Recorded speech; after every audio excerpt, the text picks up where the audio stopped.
जय हिंद दोस्तों, आपका स्वागत है आपके अपने यूट्यूब चैनल ड्रीम एसएससी पर। एक बार फिर से आ चुके हैं आपके लिए मोस्ट इम्पॉर्टेंट क्वेश्चंस को लेकर के, जो कि एसएससी जीडी 2024 के लिए बहुत ही इम्पॉर्टेंट होने वाले हैं।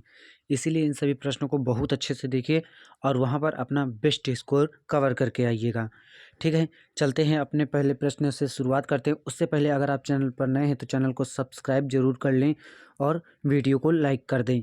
हमारा आज का पहला प्रश्न दिया गया है, निम्न वाक्य में त्रुटि पहचान कर वाक्य शुद्ध कीजिए। चतुर से काम करे तो सफलता अवश्य मिलती है। इसको शुद्ध करना है इस वाक्य को। चतुर होकर काम करने से सफल अवश्य मिलता है। चतुरी से काम करे तो सफलता अवश्य मिलती है। चतुराई से काम करने से सफलता अवश्य मिलती है, या फिर चतुराई से काम करने से सफल अवश्य मिलता है। इनमें से कौन सा वाक्य आपका सही है? तो आपका जो सही वाक्य है वो है चतुराई से काम करने से सफलता अवश्य मिलती है, यानी ऑप्शन सी आपका बिल्कुल राइट आंसर हो जाएगा।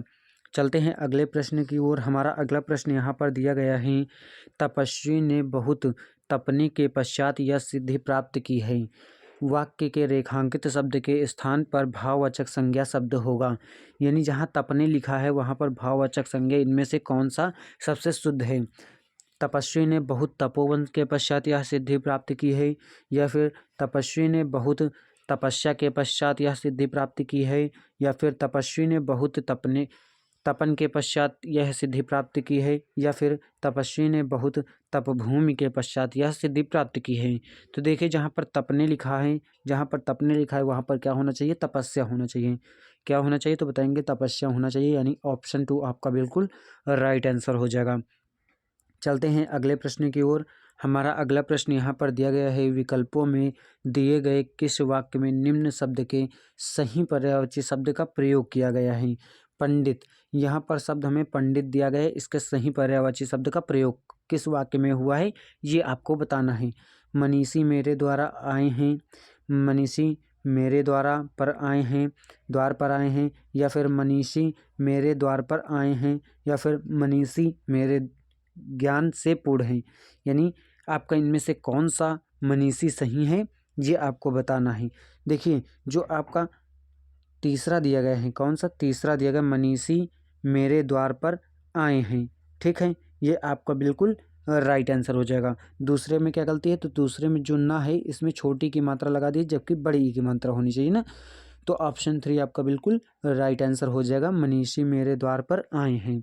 ठीक है, चलते हैं अगले प्रश्न की ओर। हमारा अगला प्रश्न यहाँ पर दिया गया है, निम्नलिखित मुहावरे के उपयुक्त अर्थ का चयन विकल्पों में से कीजिए। यानी ये आपको मुहावरा दिया गया है, इसके उपयुक्त अर्थ विकल्पों में से आपको चुनना है कि कौन सा होगा। धज्जियाँ उड़ाना, धज्जियाँ उड़ाने का अर्थ क्या होगा? चंपत हो जाना, नष्ट भ्रष्ट करना, या फिर प्रयास करना, या फिर क्रोध करना। देखिए, जो आपका क्रोध करना वो होगा नहीं, प्रयास करना भी नहीं होगा, चंपत हो जाना मतलब भाग जाना होता है वो भी नहीं होगा। तो क्या हो आपका हो जाएगा? नष्ट भ्रष्ट करना। क्या हो जाएगा? नष्ट भ्रष्ट करना, यानी ऑप्शन 2 आपका बिल्कुल राइट आंसर हो जाएगा। चलते हैं अगले प्रश्न की ओर। हमारा अगला प्रश्न यहाँ पर दिया गया है, इस साल व्यापार में बहुत लाभ हुआ। उपरोक्त वाक्य में रेखांकित शब्द के विलोम शब्द का चयन विकल्पों में से कीजिए। यानी लाभ का विलोम शब्द का आपको चयन करना है। लाभ का विलोम शब्द क्या होगा? हानि होगा, या फिर खतरा होगा, या फिर तकादा होगा, या फिर फायदा होगा। देखिए, जो लाभ होता है उसका जो विलोम शब्द होता है वो क्या होता है? हानि होता है, यानी ऑप्शन 1 आपका बिल्कुल राइट आंसर हो जाएगा। चलते हैं अगले प्रश्न की ओर। हमारा अगला प्रश्न यहाँ पर दिया गया है, निम्नलिखित वाक्यांश के लिए सार्थक शब्द क्या होगा? वाक्यांश दिया गया है, जो व्यक्ति दूर की बात सोचता है। जो व्यक्ति दूर की बात सोचता है उसे हम क्या कहते हैं? दूरबीन, या फिर दूरदृष्टि, या फिर दूरदर्शी, या फिर दूरभाषी। तो उसे हम क्या कहते हैं? उसे कहते हैं दूरदर्शी, यानी ऑप्शन 3 आपका बिल्कुल राइट आंसर हो जाएगा। जो व्यक्ति दूर की बात सोचता है उसे हम कहते हैं दूरदर्शी, यानी ऑप्शन 3 राइट आंसर है। चलते हैं अगले प्रश्न की ओर। हमारा अगला प्रश्न यहाँ पर दिया गया है, निम्नलिखित अर्थ को व्यक्त करने वाले मुहावरे का चयन विकल्पों में से कीजिए। बहुत खुश होना, बहुत खुश होने का मुहावरा क्या होगा? मुंह में तिनका लेना, या फिर मूसलो ढोल बजाना, या फिर मैदान हाथ आना, या फिर मुंह पर नाक न होना।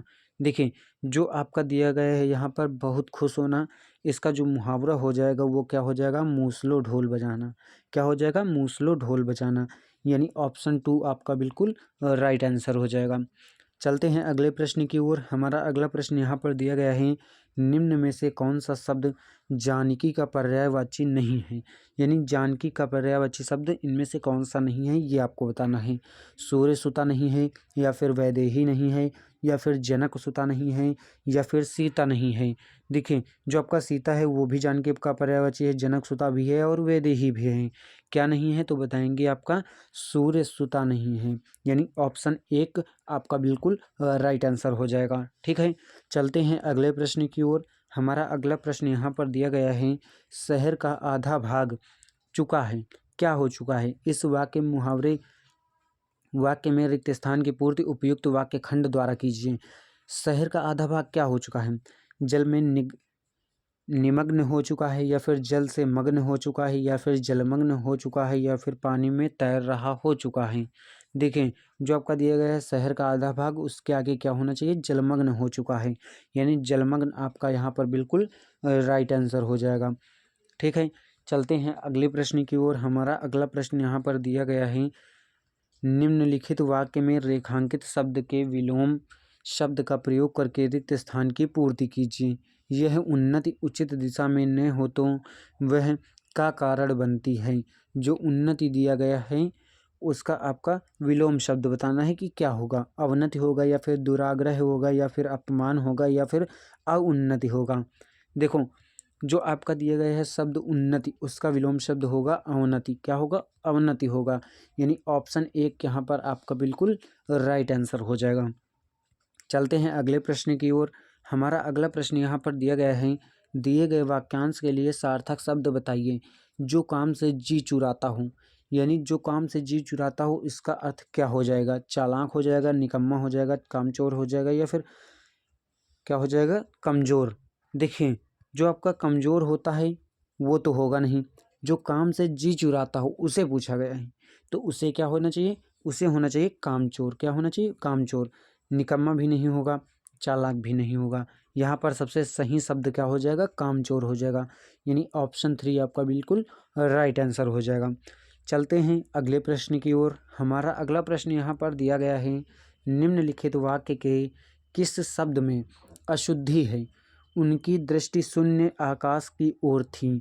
उनकी दृष्टि शून्य आकाश की ओर थी, इनमें से किस शब्द में त्रुटि है ये आपको बताना है। आकाश में त्रुटि है, या फिर उनकी में त्रुटि है, या फिर दृष्टि में त्रुटि है, या फिर शून्य में त्रुटि है।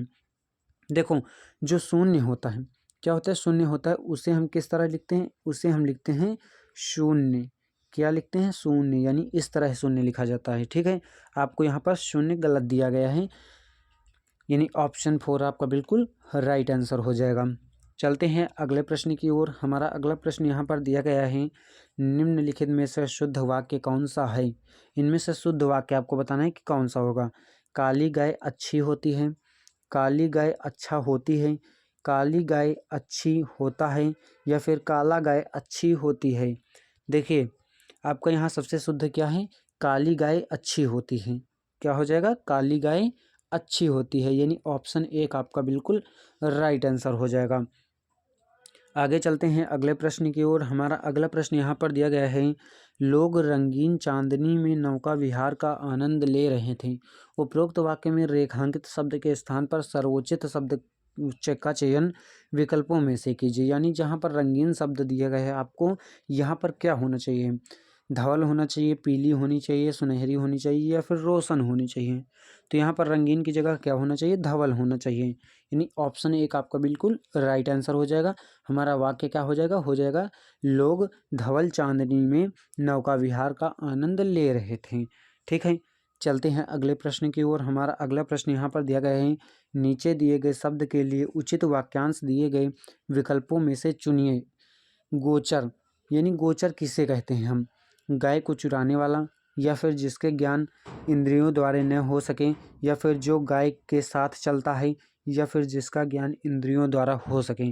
देखिए, जो गोचर शब्द हमें दिया गया है, क्या दिया गया है, गोचर शब्द दिया गया है, इसका अर्थ होता है जिसका ज्ञान इंद्रियों द्वारा हो सके, उसे हम कहते हैं गोचर। ठीक है, चलते हैं अगले प्रश्न की ओर। हमारे जो अगले प्रश्न हैं आज के जो गद्यांश थे वो हम नहीं लेकर के आए हैं। गद्यांश की जगह उसकी जगह पर अन्य सारे बहुत सारे इम्पोर्टेंट प्रश्न लेके आए हैं, ठीक है। हालांकि गद्यांश भी आता है, 5 क्वेश्चंस आते हैं 10 नंबर के, बहुत जो कि इम्पोर्टेंट हैं वो आज नहीं लेके आए हैं, तो वो आज हम इन्हें करेंगे, ठीक है। आज दिया गया है वृक्ष काटना अत्यंत घातक है, रेखांकित शब्द के उचित पर्यायवाची शब्द का चयन कीजिए। यानी वृक्ष के पर्यायवाची शब्द का आपको चयन करना है कि क्या होगा, यति होगा, वित्त होगा, पेड़ होगा या फिर अंशु होगा। देखिए जो हमारा वृक्ष दिया गया है, क्या दिया गया है, वृक्ष दिया गया है, वो जो हमारा उचित पर्यायवाची शब्द होगा वो क्या होगा, पेड़ होगा। क्या होगा बताएंगे, पेड़ होगा। यानी पेड़ यहाँ आपका बिल्कुल राइट आंसर हो जाएगा।